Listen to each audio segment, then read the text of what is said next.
আমি এনেকুৱা এখন দেশত বাস কৰিছো যিখন দেশত ৰেপিষ্টক মাছে মাংসৰে খুৱাই ৰক্ষণাবেক্ষণ দিয়া হয়।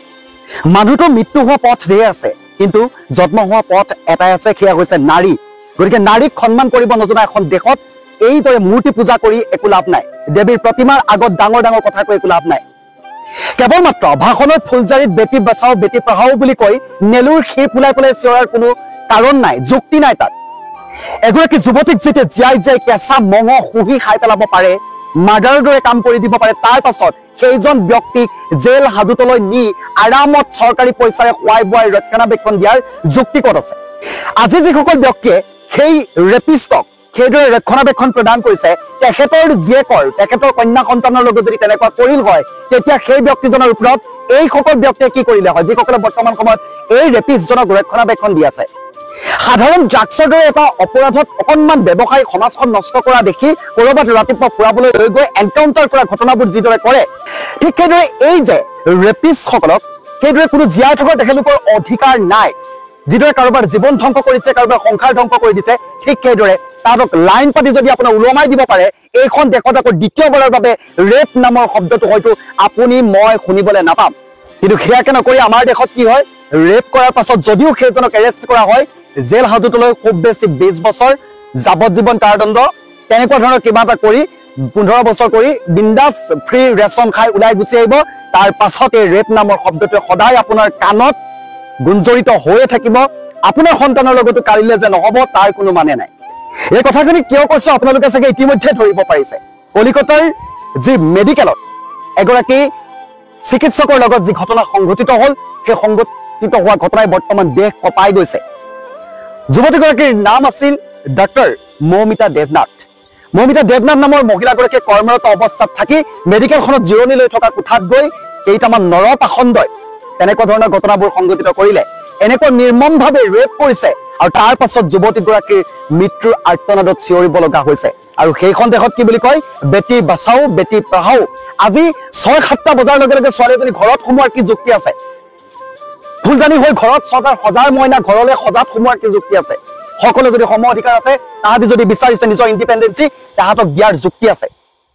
ছোৱালী এজনীক যিদৰে পিতৃ মাতৃয়ে কয় যে নিজৰ ঘৰৰ সন্মান যাতে ক'তো হেৰুৱাবলগীয়া নহয়, ঠিক সেইদৰে এটা সন্তানক, নিজৰ এটা পুত্ৰ সন্তানক সেইবোৰ জ্ঞান দিয়ে নে?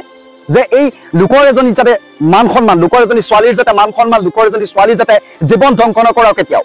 বহু সময়ত এটা কথা উত্থাপন হৈ থকা দেখিবলৈ পাইছো যে যুৱতীসকল ল'ৰাৰ দৰে আজিকালি ঘূৰি ফুৰে, যুৱতীসকলে চুটি চুটি শ্বৰ্ট ড্ৰেছ পিন্ধে, যুৱতীসকল আমুক, বোৱাৰীসকল আমুক তামুক। আপোনাৰ যদি চোৱা চকুৰে যোনটো আপুনি দৃষ্টি নিক্ষেপ কৰে, যাৰ প্ৰতি যিটো দৃষ্টি নিক্ষেপ কৰিব, তেনেকুৱাই আপোনাৰ মাইণ্ডছেটত আপোনাৰ প্ৰতিক্ৰিয়া প্ৰকাশ কৰিব।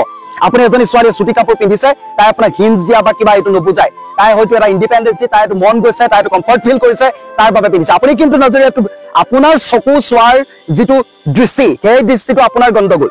গতিকে সেই দৃষ্টি প্ৰথম ঠিক কৰক, তাৰ পাছত এনেধৰণৰ মন্তব্যবোৰ ফেচবুক সামাজিক মাধ্যমত দিবলৈ ষ্টাৰ্ট কৰক। আজি লাজ লাগিছে এটা কথা, কেৱল মাত্ৰ আমি দেখিছো ৰাজপথৰে কোনোবাই উই ৱান্ট জাষ্টিচ বুলি চিঞৰি আহিছে, কোনোবাই কেণ্ডেল মাৰ্চ কৰিছে, কোনোবাই হয়তো প্ৰটেষ্ট কৰিছে। দেশ কঁপাই যোৱাকে প্ৰটেষ্ট কৰিব কিমান দিন? 7 দিন, 2 সপ্তাহ, এমাহ জোৰা থাকিব। মিডিয়াই হেডলাইন পাব, কণ্টেণ্ট পাব, চিঞৰি থাকিব, এটা কণ্টেণ্ট পাব, কেৱল মাত্ৰ এটা কণ্টেণ্টৰ বাহিৰে একো যে নহয়, তাৰ পাছতে সেই বস্তুটো, সেই বিষয় বস্তুটো গাপ দি থৈ দিয়া হ'ব। মানুহে চিকিৎসকক ভগৱানৰ দ্বিতীয় অৱতাৰ বুলি কয়। যেতিয়া ভগৱানৰ লগতে তেনেকুৱা কাম কৰিবলৈ ষ্টাৰ্ট কৰিব, ভগৱানক সন্মান কৰি জানো কিবা লাভ আছে? ভগৱানক সেয়া সন্মান কৰা বুজালে নেকি? মন্দিৰত গৈ আপুনি দীঘল ঠেং দি পৰি থাকক, মা প্ৰতিমাৰ আগত দীঘল দি পৰি থাকক, দুৰ্গা দেৱীক পূজা কৰক, দুৰ্গা দেৱীক পূজা কৰাৰ পাছতে আহি এইফালে ৰেপৰ ঘটনা সংঘটিত হ'ব, এইফালে ৰেপ কৰি দিব। এনেকুৱা এখন দেশত আপুনি মই বাস কৰিছো। এনেকুৱা এখন ল আছে, যিখন লত আপোনালোকে ৰেপিষ্টক সংৰক্ষণ দিয়াৰ দৰে ব্যৱস্থা আজি আপোনালোকে দেখিবলৈ পাইছে। ছোৱালীসকল মুক্ত মনে বাহিৰত ঘূৰিব পাৰে, কিন্তু এই একাংশ পাখণ্ডৰ বাবে, একাংশ গাৰ উৎপীড়ন লৈ ঘূৰি ফুৰা এই পাখণ্ডবোৰৰ বাবে ৰাজপথত এগৰাকী ছোৱালী 9 বজাৰ লগে লগে যাবলৈ ভয় কৰে, 10 বজাৰ লগে লগে যাবলৈ ভয় কৰে। যিখন দেশত নাৰী সুৰক্ষিত বুলি কয়, সেইখন দেশত আজি এইদৰে নাৰী আহি ৰাজপথত প্ৰতিবাদ সাব্যস্ত কৰিব লগা হৈছে। সেই দৃশ্যাংশসমূহ পুনৰ ৰিক্ৰিয়েট কৰি দেখুৱাব লগা হৈছে। তাৰ পিছতো সেইজন ব্যক্তিক কিয় এনেদৰে মুকলি আকাশৰ তলত বা এৰেষ্ট কৰিছে যদিও কিয় এতিয়ালৈকে একো এটা ঘোষণা কৰিব পৰা নাই? আপোনালোকক এটা কথা সুধিছো, সেই ব্যক্তিজনৰ জীয়াই থকাৰ অধিকাৰ আছেনে?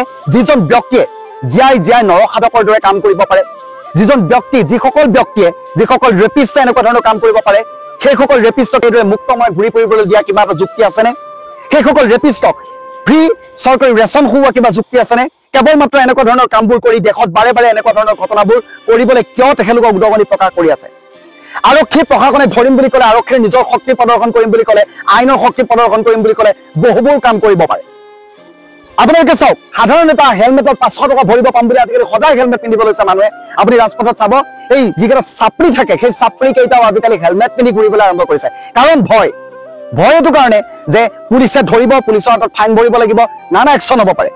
কিন্তু ৰেপিষ্টৰ ওপৰত এনেকুৱা কাম কৰিছে নে?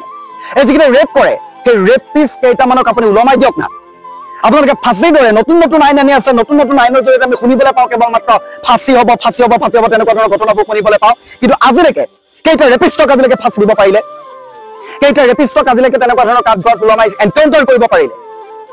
কেৱল মাত্ৰ ৰেকৰ্ড লাগে কাৰণে আপোনালোকে এনকাউণ্টাৰ কেইটামান কৰি, কেৱল মাত্ৰ কেইটামান এই ডাক স্মাগলাৰক আপোনালোকে এনেকুৱা কিবা এটা কৰি ৰেপিষ্টক মুক্ত মনে যিখন দেশত আপোনালোকে ঘূৰাব পাৰে, সেইখন দেশত নাৰী সুৰক্ষিত বুলি কেতিয়াও আপোনালোকে চিঞৰি বুকুত হাত দি আপোনালোকে 15 আগষ্টৰ দিনা কৈ লাভ নাই।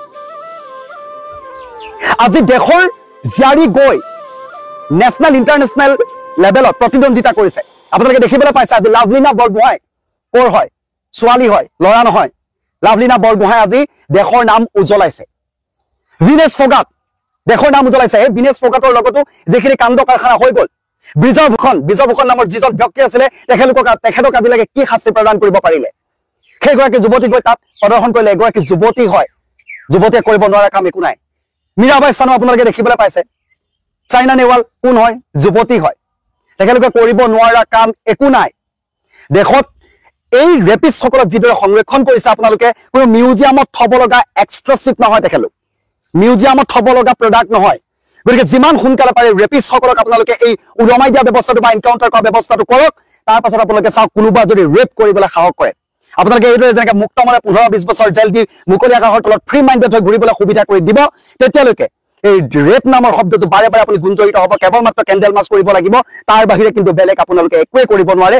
আপোনালোকে এটাই কাম কৰিব পাৰিব, 15 আগষ্ট বা ডাঙৰ ডাঙৰ মিটিঙত গৈ আপোনালোকে চিঞৰিব পাৰিব, বেটী বচাও বেটী পঢ়াও, দুখনমান আইমণি জানমণি সোণমণি এনেকুৱা আঁচনি উলিয়াব পাৰিব।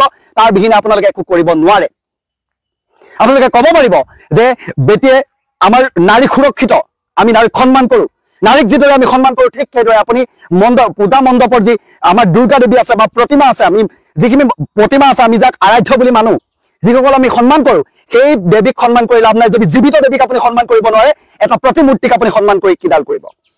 প্ৰতিমূৰ্তিৰ লগত তেনেকুৱা কাম কৰিবলৈ আজিলৈকে কোনো যোৱা নাই। কিন্তু জীৱিত গৰাকীকে যদি জিন্দা এনেকুৱা কাম কৰিব পাৰে, তাৰপিছত আৰু মৃতপ্ৰায়ৰ দৰে মন্দিৰত মূৰ্তি প্লাষ্টাৰ কৰি বনোৱা এগৰাকী মূৰ্তিক আপুনি সন্মান কৰি একো কৰিব নোৱাৰে।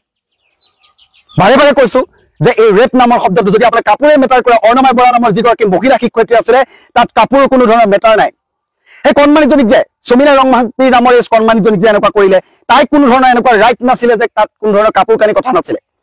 আপোনাৰ চোৱাৰ দৃষ্টি যোনটো হয়, সেই দৃষ্টিটো আপোনালোকৰ গণ্ডগোলীয়া আছিলে, যাৰ বাবে এনেকুৱা ধৰণৰ ঘটনাবোৰ সংঘটিত হৈছে। আশা কৰিম ভাষণৰ ফুলজাৰিৰ মাজত যাতে আপোনালোকে সীমাবদ্ধ নাৰাখে, কেৱল মাত্ৰ কেণ্ডেল মাৰ্চ কৰি টুইটাৰত এটা টুইট কৰি আপোনালোকে এইটো যাতে ৰেহাই কৰি নিদিয়ে। আকৌ আপোনালোকে চাবলৈ পাব, এই ঘটনাটোৱে যদি দেশ কঁপাই যোৱা এনেকুৱা ঘটনাবোৰ যদি আপোনালোকে কেৱল মাত্ৰ কেণ্ডেল মাৰ্চ কৰি ডাঙৰ ডাঙৰ মিটিঙত এৰেষ্ট কৰি 2 বছৰ 15 বছৰ কিবা এটা জেল দি যদি এনেকুৱা মুকলি আকাশৰ তলত আপোনালোকে মেলি দিবলৈ হয়, এই নৰসাধকবোৰে আৰু হাজাৰগৰাকী যুৱতীৰ লগত এনেকুৱা কাম কৰিব, আৰু যাৰ ভুক্তভোগী আপোনালোক হ'ব লাগিব। কাৰণ দেশৰ নাৰী সুৰক্ষিত বুলি কৈ কেৱল মাত্ৰ এটা শ্লোগান বনাই আপোনালোকে কেৱল মাত্ৰ চিঞৰ বাখৰ নকৰিব, যদি আপোনালোকে জীৱিতসকলক কোন ধৰণৰ আপুনি ৰেচপেক্ট কৰিব নোৱাৰে। উই ৱান্ট জাষ্টিচ। আমি বিচাৰিম যে মৌমিতা দেৱনাথ, ডক্টৰ মৌমিতা দেৱনাথ নামৰ যিগৰাকী যুৱতী আজি আমাৰ মাজত নাই, বহুত দূৰলৈ গুচি গ'ল এই নৰসাধক কেইটা কামনাৰ বলি হৈ। লগতে আজি হয়তো আমি প্ৰটেষ্ট কৰিছো, আমি চিঞৰিছো, মোৰ বাই ভনী হয়, আমি সকলোকে যদি মা বুলি ভাবো, সকলো মোৰ মা হয়। লগতে মৌমিতা দেৱনাথ নামৰ যিগৰাকী যুৱতী আছিলে, সেই মৌমিতা দেৱনাথৰ কেৱল মাত্ৰ পৰিয়ালে তেখেতক মনত ৰাখিব, পিতৃ মাতৃয়ে মনত ৰাখিব, খুব বেছি কোনোবা আত্মীয় কুটুমে মনত ৰাখিব। কিন্তু তাৰ বাহিৰে মৌমিতা দেৱনাথ কিন্তু হেৰাই যাব, ক'ৰবাত ফাইলৰ মাজত আবদ্ধ হৈ যাব, কোৰ্ট কাছাৰীত আবদ্ধ হৈ থাকিব। আশা কৰিম যাতে মৌমিতা দেৱনাথৰ লগত তেনেকুৱা কোনো ধৰণৰ নহয়, ন্যায় পাব লাগে। যিজন ৰাখি বন্ধনৰ দিনা ভনীয়েকহঁতৰ পৰা ৰাখি পিন্ধি আছে, সেই নৰসাধকটোক যাতে ফাঁচি কাঠত ওলমিব লাগে বা এনকাউণ্টাৰ হ'ব লাগে, সেয়া আমি আশা কৰিম যাতে মৌমিতাৰ পৰিয়ালে জাষ্টিচ পায়। ধন্যবাদ।